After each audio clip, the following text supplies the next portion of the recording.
अक्रूर जी ने रथ को आगे बढ़ा दिया और मथुरा में जाकर के पहुंच गया है। और मथुरा में जाकर के नगर की शोभा देखने लगे हैं। जगह जगह पर इतनी अच्छी शोभा बनी हुई है, ऐसे समझो जाने माया ने समझाया है, माया ने सजा करके तैयार किया है। और बात भी सत्य है, जब ठाकुर जी आते हैं तो माया बिना कहे ही श्रृंगार करना प्रारंभ कर देती है। नगर को दुल्हन की तरह सजा रखा है माया ने, क्योंकि ठाकुर जी आए हैं और भगवान की पत्नी है माया। किसी का पति परदेश से लौट करके आता है तो क्या पत्नी अपने घर को सुशोभित नहीं बनाएगी? जरूर बनाएगी।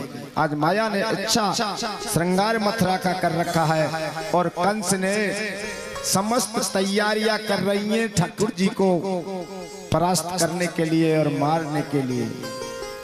स्वयंवर रच रखा है, धनुष यज्ञशाला, बड़े ऊंचे मंडप पर धनुष को स्थापित कर रखा है और मुष्टक चानूर दो पहलवानों को तैयार कर रखा है और हाथी के लिए मद पिला करके तैयार कर रखा है और दरवाजे पर खड़ा कर दिया है। जैसे ही हमारे ठाकुर जी गए हैं और बलदाऊ कृष्ण भगवान जैसे यज्ञशाला मंच की तरफ पहुंचे हैं, यज्ञशाला के जैसे ही गेट पर पहुंचे हैं तो कुबलिया पिंड नामक हाथी ने उन पर आक्रमण कर दिया। शराब पी रखी थी कुबलिया पिंड को। ठाकुर जी ने इशारा दिया बलदाऊ दादा के लिए कि दादा पूंछ को पकड़ ले, और हमारे ठाकुर जी ने सूंड को पकड़ लिया। लेकिन कुबलिया पेड़ मदमस्त हो रहा था और बलवान भी था। हमारे छोटे छोटे ठाकुर जी अपनी लीला दिखाने लगे। कभी ऊपर चढ़ जाते हैं कुबलिया पेड़ हाथी के, कभी नीचे होके निकल जाते हैं, कभी पीछे होके निकल जाते हैं, कभी आगे होके निकल जाते हैं। और ठाकुर जी ने इशारा दिया दाऊ पूंछ पकड़ लो, और सूंड को पकड़ा। भगवान ने एक क्षण भर में कहा दाऊ के लिए छोड़ दो, और जोर से खींच करके छोड़ दिया। कुबलिया पेड़ के प्राणों का अंत हो गया। बोलो गोविंद भगवान की। कुबलिया पेड़ तो दादा मर चुका, अब क्या करें? यज्ञशाला आगे देखें, ठाकुर जी आगे दाऊ दादा के सहित आगे बढ़ गए। अब आगे बढ़ गए तो दो पहलवान, और इतने विशाल पहलवान, इतने बड़े पहलवान ठाकुर जी में हमारे में सबसे छटाक वजन, और मुष्टक चानूर पहलवानों में भैया कुंटल 2 कुंटलन की बात नहीं है, 10-10 कुंटल वजन होगा शायद। जय हो। अब ठाकुर जी कहा करें? ठाकुर जी ने कहे बलदाऊ दादा थे तुम दादा पीछे को रहो, थोड़ा सा पहले मुँह खेल ले दो। बन के ठीक है लाला, पर होशियारी से। अब ठाकुर जी तो इतने मायापति हैं, वो तो उनकी माया वो जाने। कभी मुष्टक चानूर के सिर पर जा करके बैठ जाते हैं, कभी उनके कंधों पर बैठ जाते हैं। जैसे हाथ मारता है ठाकुर जी नीचे होकर निकल जाते हैं। जैसे मुष्टक चानूर अब भारी शरीर से धुको मुरो नहीं जाए, इधर से मारते हैं इधर से मारते हैं, और ठाकुर जी का पता ही नहीं। उसकी ऐसी हालत कर दी मुष्टक चानूर की, जैसे जीव की मक्खी और मच्छर और डांस हालत कर देते हैं, ऐसी हालत कर दी। और भगवान ने बलदाऊ दादा के लिए इशारा दिया, दादा आजा। अब इनके अंदर कुछ नहीं है, थोड़े ही प्रयास से इनको हम समाप्त कर देंगे। और मल्ल युद्ध होने लगा। मल्ल युद्ध में मुष्टक और चानूर को भगवान ने जबरदस्त मल्ल युद्ध में हताश कर दिया।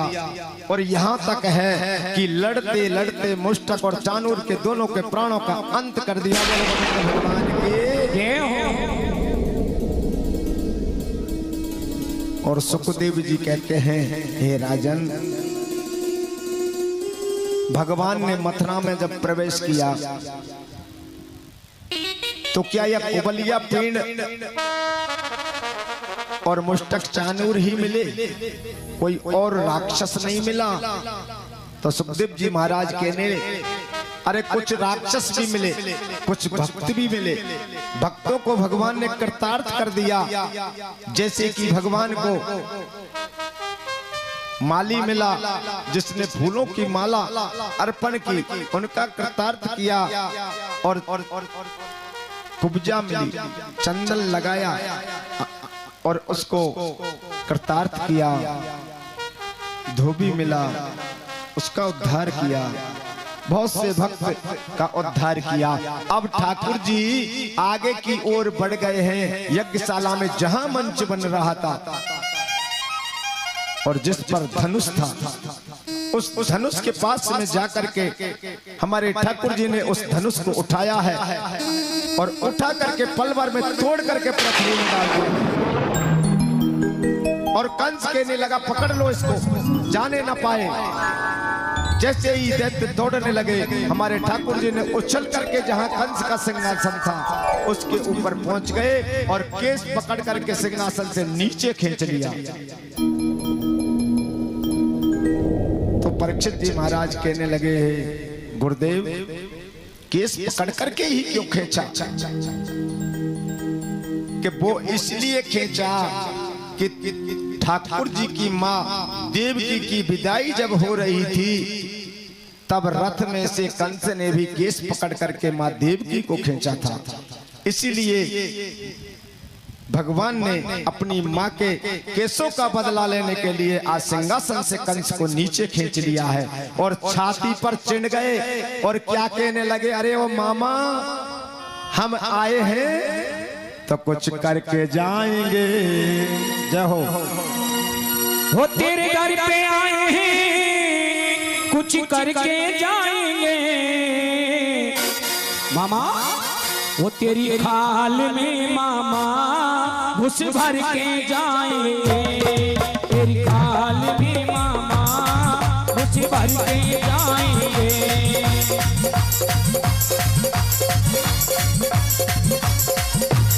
वो तेरे दर पे आए हैं, कुछ करके जाएंगे।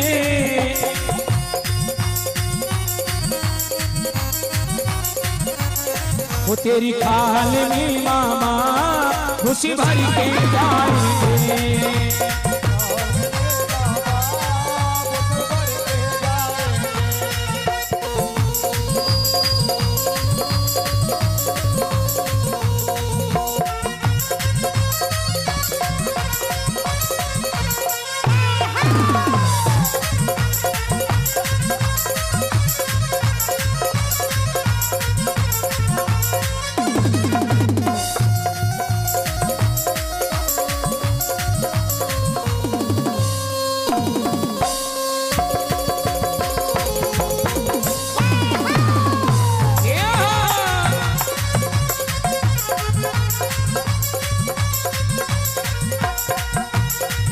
तिनी बाबा बहुत सताए, तिनी बाबा बहुत सताए। वो तिनी मैया बहुत सताई, तिनी मैया बहुत सताए। हर दोनों को तिनी मामा उन जेलन में मुझवाई। दोनों को तुमने वो तेरे दर पे आए हैं, कुछ करके जाएंगे।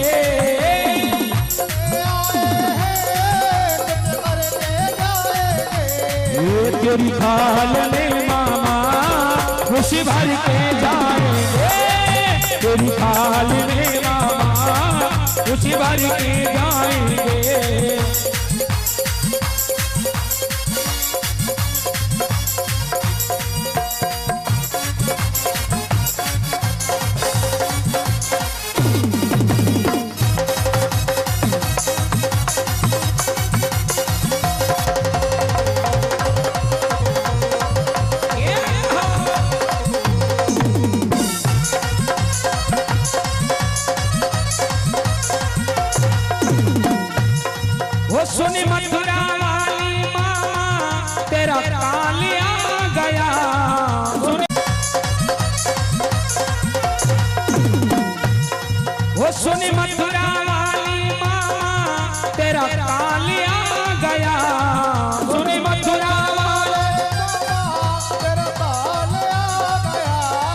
सुन मेरे बाप के साले अब तेरा काल आ गया।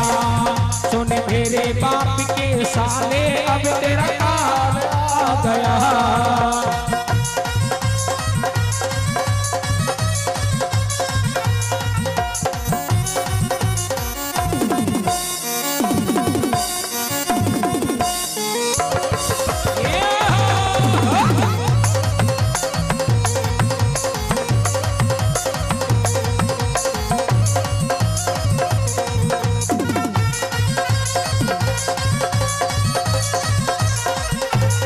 वो सुन मेरे बाप के साले अब तेरा काल आ गया।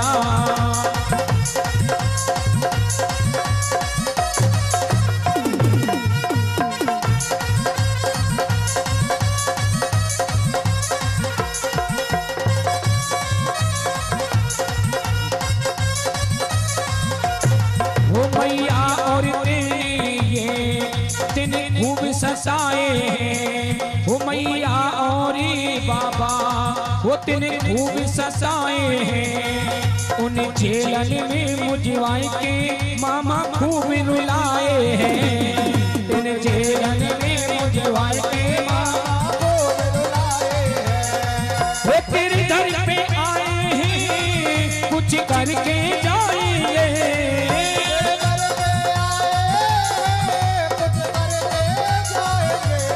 वो तेरी खाल में मामा खुशी भर के जाएंगे।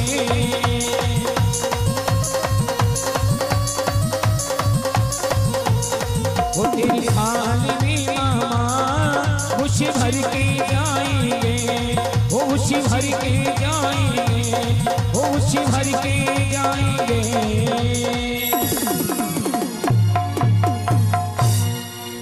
और ठाकुर जी ने कंस को नीचे खींच लिया सिंहासन से और छाती पर चढ़ गए हैं मामा। अब हम वैसे जाने वाले नहीं हैं, अब तो तुझको समाप्त ही कर पाएंगे, तब ही जा पाएंगे यहाँ से। और उन्होंने अपनी ताकत के बल से और कंस को परेशान करने लगा। बलदाऊ दादा गदा का प्रहार करने लगा, कभी खड़ा कर लेते हैं, कभी नीचे डाल देते हैं। घमासान युद्ध होने लगा और बलदाऊ दादा ने इशारा दिया हमारे ठाकुर को और एक ही मुष्टक के मारे कंस के प्राणों का अंत कर दिया। हरिलाल के गोविंद भगवान के बलदाऊ दादा की जय जय श्री राधे श्याम।